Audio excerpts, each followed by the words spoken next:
कि जिस तरीके से इजराइल में यहूदियों का नरसंहार किया गया,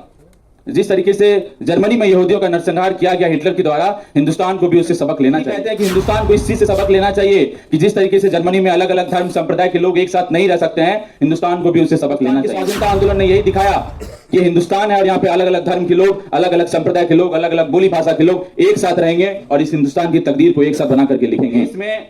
कौन किसके साथ रहेगा, कौन किसके साथ प्रेम करेगा, कौन किसके साथ शादी करेगा, किसका पहनावा क्या होगा, हर एक चीज को तय करने की ये सरकार कोशिश कर रही है। ट्रैवल करने के नाम पर, ट्रेनों में ट्रैवल करने के नाम पर किसकी दाढ़ी कितनी लंबी है, इस बात को देख करके उन पर अटैक किया जा रहा है। इस बात को समझने की हमें जरूरत है। कानून जो लाया गया है, इससे पहले सीएनआरसी कानून लाया गया और उत्तर प्रदेश के अलग अलग हिस्सों में, देश के अलग अलग हिस्सों में कॉ प्रोटेक्शन कानून के नाम पे, लव जिहाद कानून के नाम पे, अलग अलग कानून के नाम पर जिस तरीके से मुसलमानों को टारगेट किया जा रहा है। खान को मारा गया तो क्या उनसे पूछा गया था कि आप दलित, आप जो है पिछड़े मुसलमान है, क्या पसमंदा मुसलमान है? जब हरियाणा में सबीर मलिक के साथ मॉब लिंचिंग हुई तो क्या उनसे पूछा गया था कि आप जो है पसमंदा मुसलमान है कि आप संभ्रांत मुसलमान? गया तो सरकार जब अटैक कर रही है, जो सरकार के गुर्गे बजरंग दल से लेकर के तमाम अलग अलग वर्ग के लोग, तमाम जो उनके ऑर्गेनाइजेशन है, जो संगठन है, जब वो अटैक करती है तो वो ये चीज नहीं देखती है। आज डेमोक्रेटाइजेशन के नाम पे ये बोला जा रहा है कि वक्फ के कानून से जो है जमीनों का सही से बंदोबस्त किया जा रहा है। ये पॉलिसी कोई बता दे कि जमीन का रीडिस्ट्रीब्यूशन की बात यदि सरकार कर रही हो, लेकिन नहीं, किसानों के खिलाफ कानून को ला करके ये कोशिश की गई कि किसानों की जमीन को छीन करके अडानी अंबानी को दे दी जाए। और उसी प्रकार से ये अटैक जेएनयू पिछले 10 साल से इस भाजपा सरकार के खिलाफ बोल रहा है और उनके तमाम हमलों के बावजूद हर साल उनको चुनाव में हराता है। जिस प्रकार से इस देश की मुसलमान महिलाओं ने शाहीन बाग और देश के अलग अलग कोनों से निकल करके इस बात को साबित कर दिया कि सरकार को सीएनआरसी के सामने झुकाएंगे, हमें इस बात को करने की जरूरत है, हमें इस बात को समझने की जरूरत है और उसी आंदोलन की विरासत को जिंदा रखने की जरूरत है कि भले ही आज सरकार इस वक्त अमेंडमेंट बिल को संसद के कानून से पास, जुडिशरी का कोई भी फैसला आएगा, लेकिन इस देश की संसद, इस देश की जुडिशरी के सामने जो सबसे बड़ा फैसला होगा वो इस देश की संविधान की ताकत के दम पर सड़क के आंदोलन से तय किया जाएगा। और जिस तरीके से सीएनआरसी को झुकाया गया है उसी तरीके से वक्फ के कानून को भी झुकाया। तमाम आंदोलनों में आपके साथ 365 दिन 24 घंटे और 1-1 सेकंड जेएनयू का हर एक स्टूडेंट, जेएनयू का स्टूडेंट्स यूनियन आपके साथ खड़ा रहेगा। 2014 में जब भाजपा जीत करके आती है तो हम देख रहे हैं कि वो 2015 का वक्त है जब सबसे पहली बार जेएनयू को ये बोला जाता है कि ये केवल मुफ्तखोरों का अड्डा है और ये केवल टैक्स पेयर्स के मनी को बर्बाद करते हैं, इस यूनिवर्सिटी को बंद कर देना चाहिए। और उसी वक्त जेएनयू में हर एक स्टूडेंट्स खड़े होते हैं और इस सरकार के खिलाफ आवाज देते हैं, उस शट डाउन जेएनयू के खिलाफ फाइट बैक जेएनयू का नारा बुलंद करते हैं। और हम वही देखते हैं कि पहली बार जेएनयू कैंपस के एक्टिविस्ट को, उमर खालिद को अलग अलग तरीके से और अलग अलग लोगों को टारगेट किया जाता है, उनको जेल भेजने की कोशिश की जाती है। और जब दोबारा देश में यह बोला जाता है कि सीएनआरसी के नाम पे आपको अपने डॉक्यूमेंट्स दिखाने पड़ेंगे अपने देश की नागरिकता साबित करने के लिए, तो उस वक्त भी जेएनयू खड़ा होता है उस आंदोलन में। और उसी के चलते हम देख रहे हैं कि हमारे जेएनयू कैंपस से शर्जील इमाम, उमर खालिद जो हमारे बीच पढ़ाई करते थे, जो हमारे साथ एक्टिविज्म करते थे, उनको आज ये सरकार जेल में बंद करके रखी हुई है। और जो एक फेयर ट्रायल का भी प्रोसेस होता है कि उनको एक फेयर ट्रायल दिया जाए, उस फेयर ट्रायल भी उनको नहीं मिल रहा और कई सालों से उनको इसी तरीके से जेल में बंद किया गया है। जेएनयू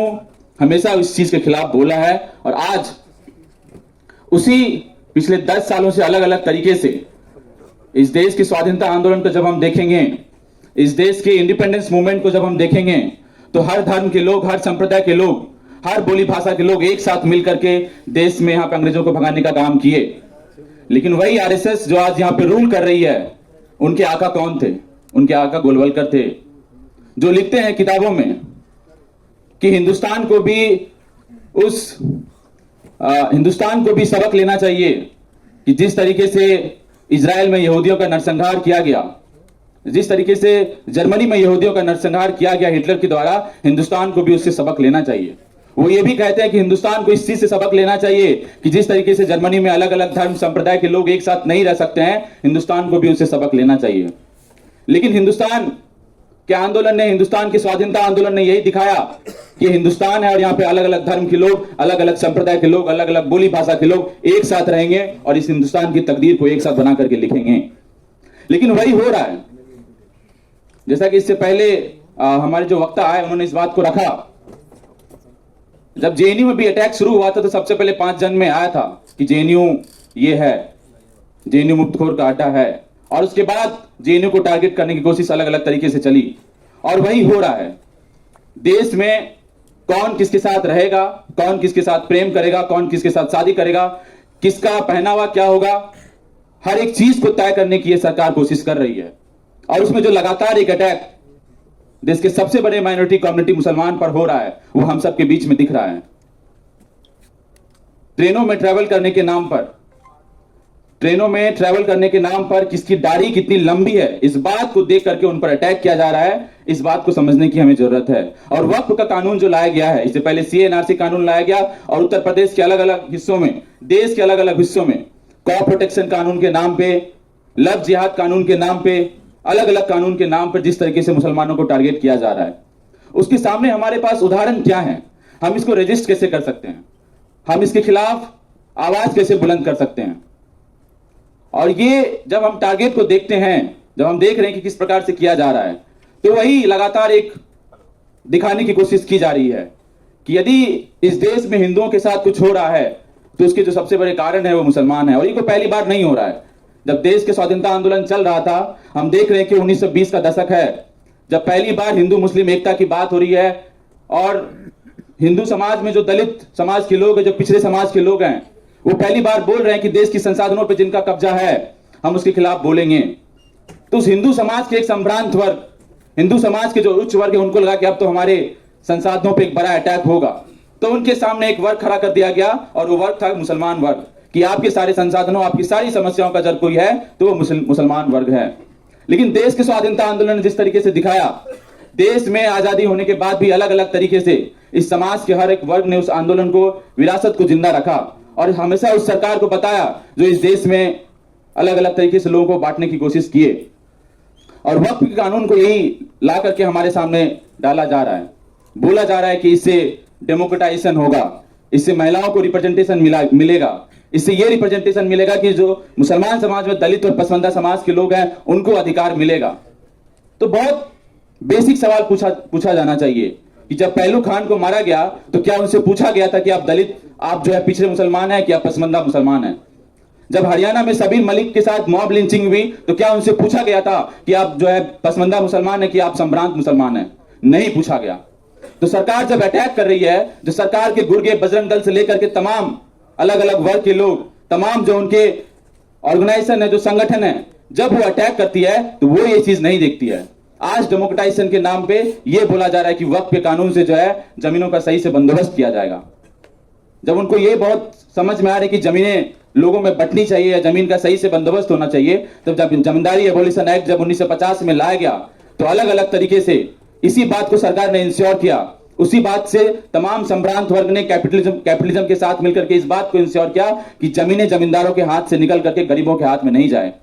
आज भी देश में इतने सारे भूमिहीन लोग हैं, लेकिन सरकार की पिछले 10 साल में जब से भाजपा सरकार आई, एक पॉलिसी कोई बता दे कि जमीन का रीडिस्ट्रीब्यूशन की बात यदि सरकार कर रही हो। लेकिन नहीं, किसानों के खिलाफ कानून को ला करके यह कोशिश की गई कि किसानों की जमीन को छीन करके अडानी अंबानी को दे दी जाए,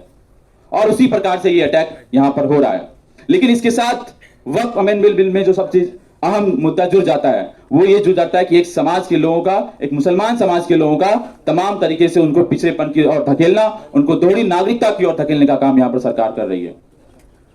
बहुत ज्यादा वक्त नहीं लूंगा, यही कह देना चाहता हूं कि इस देश में स्वाधीनता आंदोलन की विरासत रही है कि हम सभी लोगों ने मिल करके जिस प्रकार से अंग्रेजों को भगाया, और उसमें आरएसएस का जो डिविसिव एजेंडा था, जो सेक्टेरियन एजेंडा था, उसके खिलाफ हमने आवाज बुलंद किया। जिस तरीके से जेएनयू पिछले 10 साल से इस भाजपा सरकार के खिलाफ बोल रहा है और उनके तमाम हमलों के बावजूद हर साल उनको चुनाव में हराता है,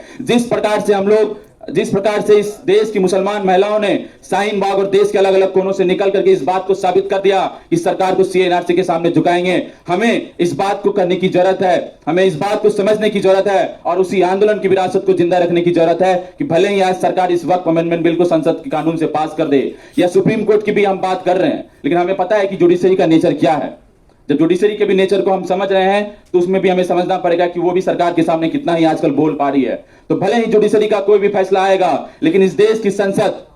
इस देश की संसद, इस देश की जुडिशरी के सामने जो सबसे बड़ा फैसला होगा वो इस देश की संविधान की ताकत के दम पर सड़क के आंदोलन से तय किया जाएगा। और जिस तरीके से सीएनआरसी को झुकाया गया है उसी तरीके से वक्त के कानून को भी झुकाया जाएगा। और इन तमाम आंदोलनों में आपके साथ 365 दिन 24 घंटे और एक एक सेकंड जेएनयू का हर एक स्टूडेंट, जेएनयू का स्टूडेंट्स यूनियन आपके साथ खड़ा रहेगा। इसी बात के साथ, इसी उम्मीद के साथ कि हम लोग सड़क के आंदोलन से उन तमाम फांसीवादी ताकत के पॉलिसी को नेस्तनाबूद कर देंगे, उनको खत्म कर देंगे और देश की आईन को बचाने का काम करेंगे। और इस देश में तमाम धर्म के लोग, तमाम संप्रदाय के लोग, तमाम बोली भाषा बोलने वाले लोग एक साथ रहेंगे और अमन चैन के साथ रहेंगे और न्याय की अवधारणा के साथ रहेंगे। इसी बात के साथ मैं खत्म करना चाहता हूं। शुक्रिया। इंकलाब जिंदाबाद। शुक्रिया निधीश।